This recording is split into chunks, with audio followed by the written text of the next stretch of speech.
Commencer cette conférence qui traite de l'exemple kurde au Proche-Orient.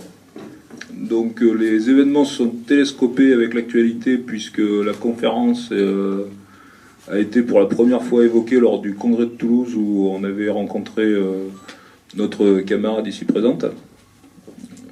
Et donc on était parti pour faire cette conférence le 24 janvier et l'actualité nous a un peu rattrapé puisque les attentats qui se sont déroulés en début d'année ont mis le focus sur le groupe État islamique ou Daesh. Et tout de suite, moi j'ai pensé effectivement à ce qu'ont exprimé certaines associations kurdes qui ont dit ce qui se passe aujourd'hui en France, c'est ce qu'on vit là-bas depuis plusieurs années.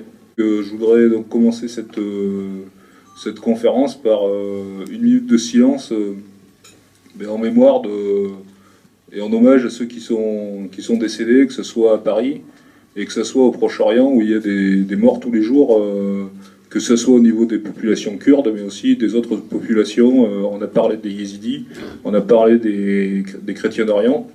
Donc je pense qu'il est important de penser à tous ceux qui souffrent de la guerre et qui sont victimes de ces massacres.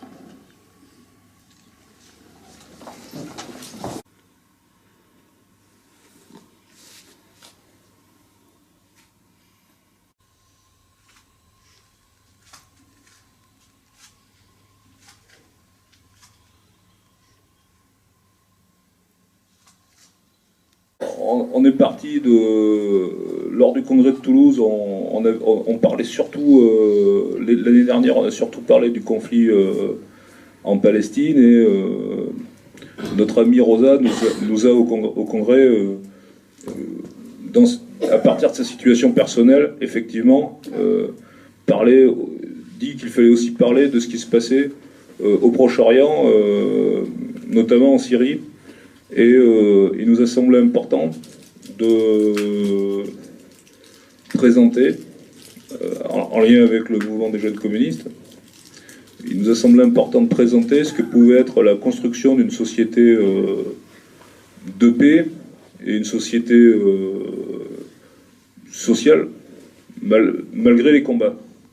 Puisque ce qui se passe, et c'est ce que vont vous expliquer nos amis ici présents, c'est malgré la guerre, malgré les massacres, malgré la barbarie, il y a une forme d'état social laïque et avec la mise en avant des femmes qui se produit. Donc j'allais dire, malgré tout ce qui se passe, malgré tout le négatif, on a l'espoir de quelque chose de positif. Voilà.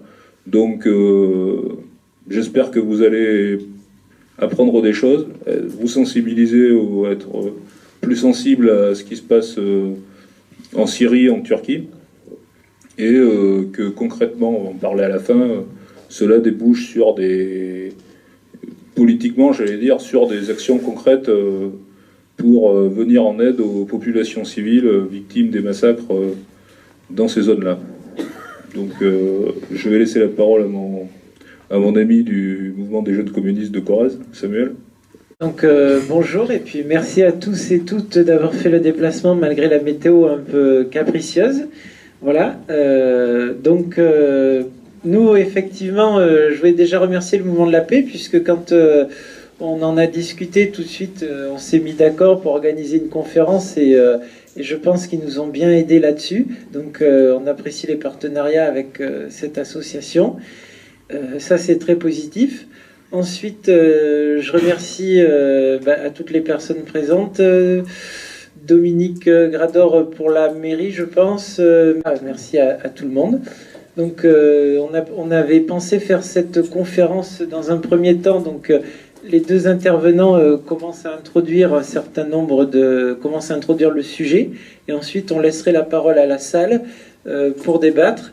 Et on pourrait revenir éventuellement vers les intervenants de temps en temps pour qu'ils apportent des précisions, des réponses aux questions qui participent au débat. Donc, je vais me présenter, Yves-Jean Gallas, je suis membre du bureau national du mouvement de la paix, et avec quelques responsabilités en région parisienne. Mais je m'intéresse aux Kurdes, enfin non, je suis dans le coup des Kurdes depuis à peu près une vingtaine d'années. Et juste pour l'histoire, à une époque, Madame Mitterrand avait réuni autour d'elle des représentants d'un certain nombre de partis kurdes, iraniens, irakiens, turcs, j'en oublie un, syriens. Et donc il avait demandé au mouvement de la paix s'il voulait bien y participer d'une manière ou d'une autre. Donc c'est tombé sur moi.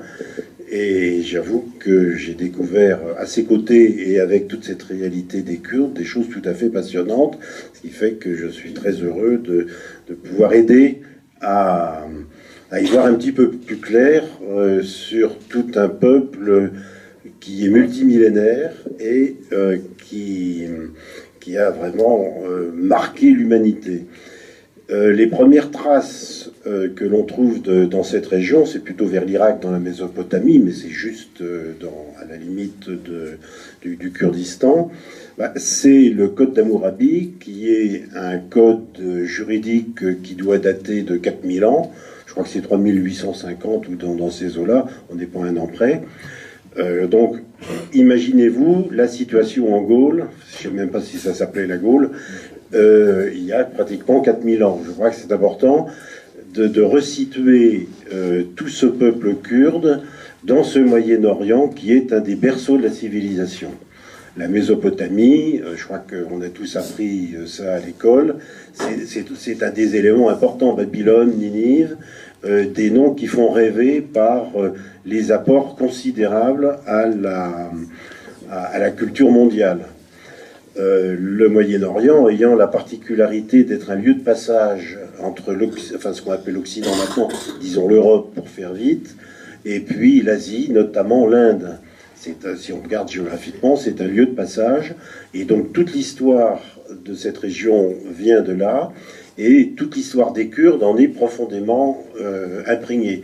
Donc je crois que c'était important de donner quelques éléments de présentation des Kurdes, parce que nos compatriotes en général ignorent assez ce qui se passe, sinon parce que de temps en temps on voit le nom kurde dans des rubriques de faits divers, mais j'y reviendrai tout à l'heure, la manière dont la France et la Turquie se sont mis d'accord pour brimer, y compris en France, les ressortissants, pas les ressortissants, disons les gens de culture kurde.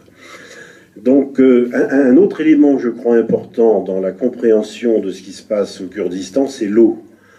Le Kurdistan est le château d'eau de toute la région. Le château d'eau de l'Irak, le château d'eau de la Syrie et en grande partie du Liban. Et donc l'eau, c'est la matière première la plus importante. Et donc je crois qu'il faut toujours avoir ça en tête, que l'eau est un des arguments décisifs sur cette affaire. Alors la population de Kurdes, c'est à peu près 40 millions, qui se répartissent entre 4 pays principalement, 20 millions en Turquie, 9 à 10 millions en Iran, 5 à 7 millions en Irak et 2 à 3 millions en Syrie, ce qu'on appelle le Kurdistan Sud ou Rojava.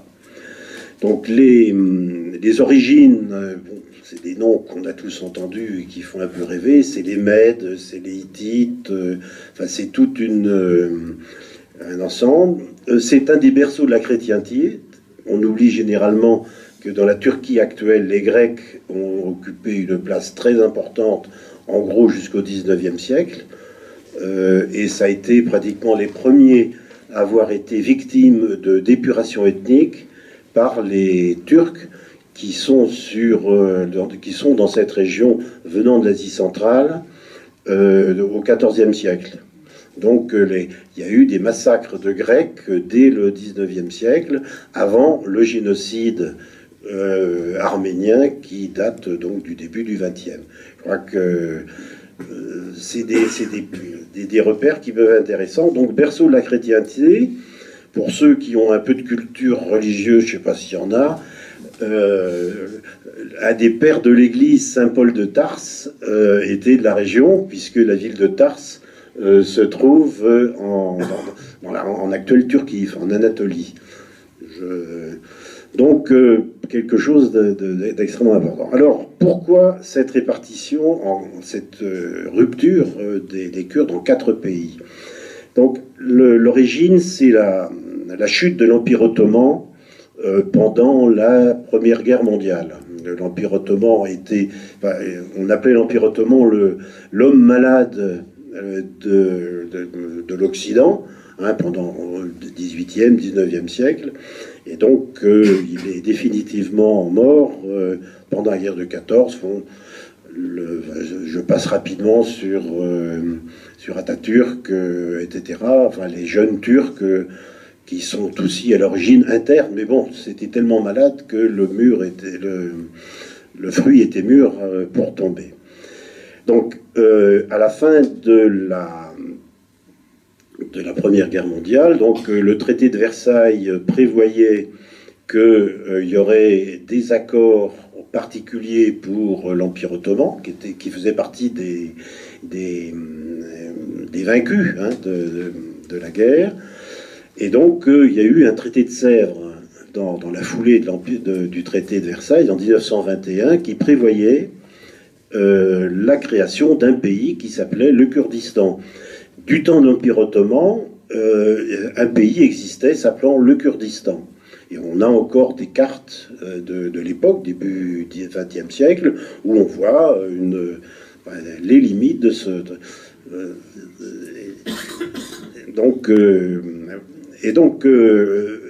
suite donc à ce traité de Sèvres, créant cet État, Kurdistan, donc les pays occidentaux, principalement la France et la Grande-Bretagne, on dit non, c'est pas possible, ça va être une telle force, ça va être une telle population, ça va être une telle superficie, en gros la France, hein, que tous les équilibres vont être faussés. On ne peut pas créer un pays qui s'appelle le Kurdistan. Merci. Et donc, enfin, tout le Moyen-Orient a été réparti entre la France et la Grande-Bretagne. Là, je ne vais pas rentrer dans les détails. Et donc, la décision qui a été prise au traité de Lausanne en 1923, ça a été de couper le Kurdistan en 4. Donc, partie turque, partie iranienne, partie irakienne et partie syrienne. Hein. Je vous ai donné tout à l'heure, en gros, les populations correspondantes. Donc, ça c'est la situation à la guerre, et après la Première Guerre mondiale.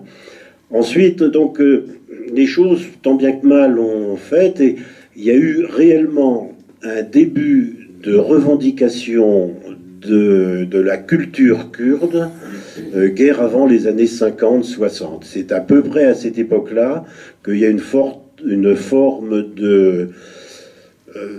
une revendication culturelle sur la langue. Enfin, c'est une langue qui n'a rien à voir avec le turc. C'est pas une langue arabe. C'est le kurde. Hein, c'est les racines des Mèdes, des Araméens, etc. Donc, il y a réellement un particularisme très fort kurde qui a commencé à apparaître dans les années 1950-1960, qui a pris de plus en plus d'ampleur. Et en fait, ça a débouché dans les années 70 par un certain nombre de révoltes, etc. Et ce qui est très important, c'est la création d'un parti qui était un parti de gauche, hein, même on dirait presque un peu gauchiste à une époque, qui s'appelle le Parti des travailleurs du Kurdistan, c'est-à-dire le PKK. Et donc le PKK a été créé principalement par Abdullah Öcalan, qui en reste le président, mais également par un certain nombre d'autres. Sakineh, donc qui fait partie des 3 victimes il y a 2 ans assassinées à Paris, a été une des créatrices du PKK aux côtés d'Abdullah Öcalan. Donc le PKK a mis en avant ses revendications, jamais d'indépendance, je crois que c'est important de le signaler, toujours d'autonomie et surtout culturelle, et la langue. et de pouvoir que les gamins puissent apprendre qui ils sont, qu'est-ce que ça veut dire être kurde dans leur propre langue.